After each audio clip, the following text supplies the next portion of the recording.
আরজিকর কাণ্ডের 100 দিন পার, আর 100 দিন পার হতেই কিন্তু ঘুরে গেল খেলা। আরজিকর কাণ্ডের তদন্ত চালাচ্ছে সিবিআই। সেই তদন্তে একের পর এক বিস্ফোরক চাঞ্চল্যকর তথ্য সামনে এসেছে। আরজিকর কাণ্ডে তিলোত্তমাকে খুন এবং ধর্ষণ কাণ্ডের 100 দিন পার, আর এর মাঝেই কিন্তু এবার বিস্ফোরক দাবিতে রীতিমতো হইচই পড়ে গেল একেবারে গোটা রাজ্যের। অবশেষে মুখ খুললেন চিকিৎসকরা, ফের মুখ খুললেন চিকিৎসকরা। এবার চিকিৎসকরা মুখ খুলে যে দাবিটা করলেন, সেই দাবিতে আরজিকর কাণ্ডের তদন্তে একেবারে চাঞ্চল্যকর মোড়, চক্ষু ছানা ভরা সিবিআই আধিকারিকদের। আরজিকরে তিলোত্তমাকে খুন এবং ধর্ষণ কাণ্ডে তদন্ত চালাচ্ছে সিবিআই, এবং আরজিকর কাণ্ডের ইতিমধ্যেই 58 দিনের মাথায় চার্জশিট পেশ করেছিল সিবিআই, এবং সেই চার্জশিটে তাৎপর্যপূর্ণভাবে রাজ্য পুলিশের দাবিকেই কিন্তু মান্যতা দিয়ে সঞ্জয় রায়কে একমাত্র অভিযুক্ত হিসাবে দেখানো হয়েছে। আর এই নিয়ে কিন্তু গোটা রাজ্য জুড়ে একটা ঝড় উঠে গেছে যে সঞ্জয় রায় যেভাবে খুন বা ধর্ষণ হয়েছে, সেখানে সঞ্জয় রায় যে একমাত্র অভিযুক্ত, সে যে একমাত্র যুক্ত, এটা কিন্তু মেনে নিতে পারছে না বিভিন্ন মহল থেকে শুরু করে জুনিয়র চিকিৎসকরা। এর সাথে আরও বেশ কয়েকজন যুক্ত ছিল, তাদের আড়াল করার চেষ্টা চলছে। সিবিআই দপ্তর অভিযানও করেছেন একাধিকবার জুনিয়র চিকিৎসকরা। তার মধ্যেই কিন্তু লাগাতার আন্দোলন, কর্মবিরতি, অনশন রীতিমতো গোটা রাজ্যকে নাড়িয়ে দিয়েছে। নবান্নে নাভিশ্বাস তুলে ছেড়েছেন জুনিয়র চিকিৎসকরা। এখনো পর্যন্ত বিচারের দাবিতে তাদের আন্দোলন চলছে। তবে এই আরজিকর কাণ্ডে তদন্ত শেষ হয়ে চার্জশিট পেশ হয়েছে, এবং 90 দিনের মাথায়, 3 মাসের মাথায় বিচার প্রক্রিয়া শুরু করেছেন শিয়ালদা নিম্ন আদালতের বিচারক সঞ্জয় রায়। তাকে প্রতিদিন হাজির করানো হচ্ছে আদালতে, এবং আদালতে কিন্তু বিচার প্রক্রিয়া শুরু হতেই বড়সড় বোমা ফাটিয়েছেন সঞ্জয় রায়। তিনি নিজেকে বারবার নির্দোষ বলে দাবি করছেন, এবং তাকে সরকারি ফাঁসিয়ে দিচ্ছে। ডিপার্টমেন্ট তাকে মুখ বন্ধ রাখতে বলেছে, তাকে ভয় দেখাচ্ছে। তিনি খুন বা ধর্ষণ করেননি, এমনই কিন্তু বারবার দাবি করেছেন সঞ্জয় রায়। এবং সবথেকে তাৎপর্যপূর্ণ হলো বিনীত গোয়েল, প্রাক্তন কলকাতার পুলিশ কমিশনার বিনীত গোয়েলের নাম সামনে এনেছেন। বিনীত গোয়েলকে নিয়ে বোমা ফাটিয়েছেন, বিস্ফোরক দাবি করেছেন। বিনীত গোয়েল তাকে সাজিশ করে ফাঁসিয়েছেন। প্রভাবশালী মাথাদের, এই কাণ্ডে যারা জড়িত তাদের বাঁচানোর জন্য তাকে ফাঁসানো হচ্ছে, তাকে বলির মাটা করা হচ্ছে, এমনই বিস্ফোরক দাবি করেছেন।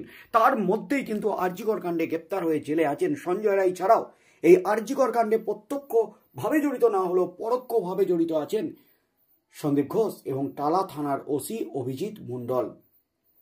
তাদের দুজনের বিরুদ্ধেও কিন্তু চার্জশিট পেশ করতে চলেছে সিবিআই। আর তার মধ্যেই কিন্তু এবার ফাটলো বড় সড় বোমা। একেবারে বিস্ফোরক দাবিতে রীতিমতো হইচই ফেলে দিলেন ফের চিকিৎসকদের সংগঠন। আরজিকর কাণ্ডে আতস কাঁচের তলায় টালা থানার ভূমিকা। গ্রেপ্তার হয়েছেন প্রাক্তন ওসি অভিজিৎ মণ্ডল। তথ্য প্রমাণ লোপাটের অভিযোগ উঠে তাদের বিরুদ্ধে। তবে এই প্রথম নয়, অভিযোগ এর আগেও আরজিকরের একটি ঘটনায় ভুয়ো সাক্ষ্য নথিভুক্ত করে আদালতে জমা দিয়েছিল টালা থানা। আরজিকর কাণ্ডের আবহে এবার টালা থানার বিরুদ্ধে সরব হলেন আরজিকরের প্রাক্তনীদের সংগঠন। গত বছরের আগস্টে অ্যাসোসিয়েশনের কার্যালয় দখল ঘিরে গণ্ডগোল হয় আরজিকরে।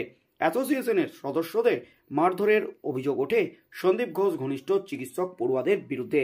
টালা থানার অভিযোগ দায়ের করে প্রাক্তনীদের অ্যাসোসিয়েশন।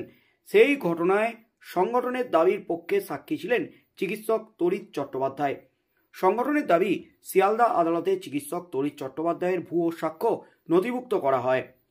শিয়ালদা আদালত হাজির হয়ে অ্যাসোসিয়েশনের সদস্যরা জানতে পারেন, চিকিৎসক তরিৎ চট্টোপাধ্যায় জানিয়েছেন সংগঠনের কার্যালয় দখলের কোনো ঘটনা ঘটেনি, সংগঠনের কোনো সদস্যকে মারধর করাও হয়নি।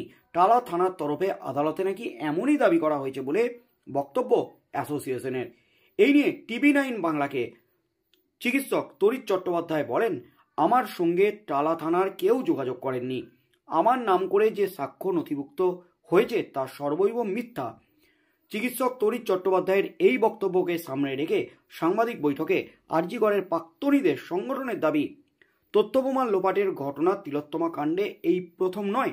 সন্দীপ ঘোষের নির্দেশে টালা থানা যে এই কাজে সিদ্ধহস্ত, তা সাক্ষীর নামে ভুয়ো বয়ান রেকর্ডই তার প্রমাণ।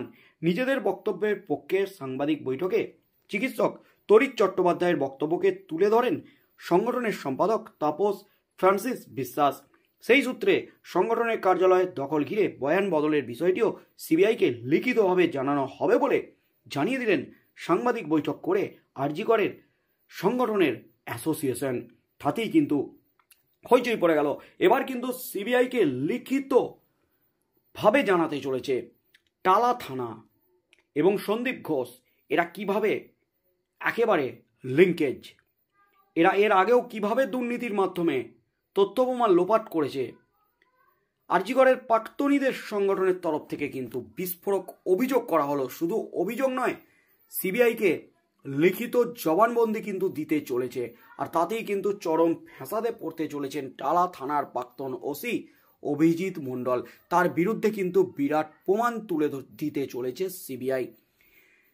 যে অভিযোগে সিবিআই তাকে গ্রেপ্তার করেছে, তথ্য প্রমাণ লোপাট, তদন্তকে অন্যদিকে ঘুরিয়ে দেওয়া, তার প্রমাণও কিন্তু পেয়েছে সিবিআই।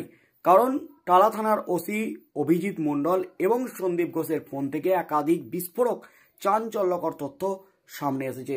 তাদের মোবাইল ফোন ফরেনসিক পরীক্ষার জন্য পাঠানো হয়েছিল। যে সমস্ত ভিডিও বা যে সমস্ত তথ্য ডিলিট করা হয়েছিল সেগুলি পুনরুদ্ধার করা সম্ভব হয়েছে।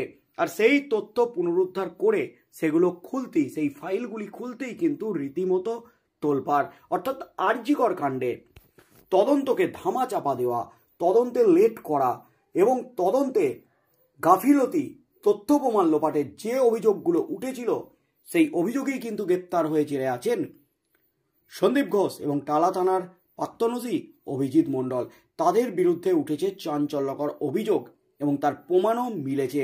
অর্থাৎ আরজি কর কাণ্ডে, তিলোত্তমা খুন এবং ধর্ষণ কাণ্ডে কাকে বাঁচানোর চেষ্টা করছিলেন সন্দীপ ঘোষ এবং আরজি কর কাণ্ডে অন্যতম অভিযুক্ত টালা থানার প্রাক্তন ওসি অভিজিৎ মণ্ডল, তথ্য প্রমাণ কেন লোপাটের চেষ্টা হচ্ছিল, কেন তদন্তকে অন্যদিকে ঘুরিয়ে দেওয়ার চেষ্টা হচ্ছিল, এই প্রশ্নগুলো উঠে গেছে। এবং যে তথ্যটা সিবিআইয়ের হাতেও এসেছে, Sanjay Roy civic volunteer main অভিযুক্ত, তাকেও বাঁচানোর চেষ্টা করেছিলেন সন্দীপ ঘোষ। অর্থাৎ এর পিছনে যে একটা ভয়ঙ্কর ষড়যন্ত্র আছে, ষড়যন্ত্র করে চক্রান্ত করেই যে তিলোত্তমাকে খুন করা হয়েছে, এমনই কিন্তু বিস্ফোরক তথ্য সিবিআইয়ের হাতে। আর টালা থানার ওসির বিরুদ্ধে, টালা থানার বিরুদ্ধে যে বিস্ফোরক অভিযোগটা করলেন আরজি করের প্রাক্তনীদের সংগঠনের তরফ থেকে, তারা কিন্তু লিখিতভাবে দাবি করতে চলেছে, সিবিআইয়ের হাতে দিতে চলেছে সেই দাবিপত্র। আর তার পরপরই কিন্তু রীতিমতো আরজি কর কাণ্ডের তদন্তের নয়া মোড় আসতে চলেছে। সিবিআইয়ের হাতে কিন্তু বড়সড় অস্ত্র উঠে আসতে চলেছে। তাই আগামী দিনে আরজি কর কাণ্ডে ঠিক কী হতে চলেছে, তদন্তে কী কী তথ্য উঠে আসে, প্রাক্তন চিকিৎসকরা যে দাবি করলেন সেই দাবি মতো সিবিআই এবার কী পদক্ষেপ নেয়, কেঁচো খুঁড়তে খুঁড়তে কেউ উঠে বেরিয়ে আসে কিনা, সেদিকে চোখ থাকবে গোটা রাজ্যের।